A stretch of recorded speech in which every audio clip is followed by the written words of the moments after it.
ನಿಲ್ತಾರೆ.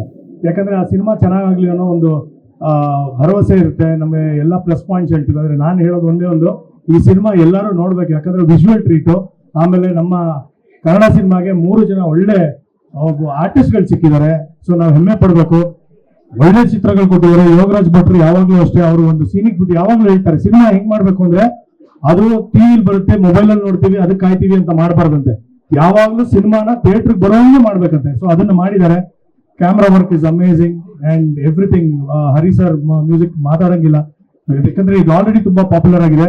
ಮನದ ಕಡಲು ಅದ್ಭುತವಾದಂತಹ ಒಂದು ಯಶಸ್ಸು ಸಿಗ್ಲಿ. ಅಂಡ್ ದಯವಿಟ್ಟು ನಿಮ್ಮ ಮುಖಾಂತರ ಎಲ್ಲರಿಗೂ ಕೇಳ್ಕೊಳ್ಳೋದು, ದಯವಿಟ್ಟು ನಿಮ್ಮ ಅಮೂಲ್ಯವಾದಂತ 2.5 ಗಂಟೆಗಳನ್ನ ಬಂದು ಈ ಸಿನಿಮಾ ತಂಡಕ್ಕೆ ಪ್ರೋತ್ಸಾಹವನ್ನು ನೀಡಿ. ತುಂಬಾ ಬೇಕಾಗಿದೆ ಈ ತರ ಸಿನಿಮಾಗಳು. ಆಮೇಲೆ ಕನ್ನಡ ಸಿನಿಮಾಗೆ ಹಿಟ್ಗಳು ಬೇಕಾಗಿದೆ. ಅದನ್ನ ಕೊಡೋದಕ್ಕೆ ಸಾಧ್ಯ ಇರೋದು ಬರೀ ಚಿತ್ರತಂಡದಿಂದ ಮಾತ್ರ ಅಲ್ಲ, ನೀವು ಬಂದು ನೋಡಿದಾಗ. And appreciate your great efforts. You look amazing. 3 ಜನ ತುಂಬಾ ಚೆನ್ನಾಗಿ ಮಾಡಿದೀರಾ. ಅಂಡ್ ನಾನ್ ನಿನ್ ಜಾಗದಲ್ಲಿ ಇದ್ರೆ ಸ್ಯಾಕ್ರಿಫೈಸ್ ಮಾಡ್ತಾ ಇರಲಿಲ್ಲ ಕಣೋ, ಆಯ್ತಾ? ಅಷ್ಟು ಒಳ್ಳೆ ಬುದ್ಧಿ ಇರಬಾರ್ದು. Okay, I wish all the very best. Manada Kadalu ತುಂಬಾ ಒಳ್ಳೆ ಯಶಸ್ಸನ್ನ ಕಾಣಲಿ and good luck to you. Guarantee news, ಸುದ್ದಿ ಖಚಿತ, ನ್ಯಾಯ ನಿಶ್ಚಿತ.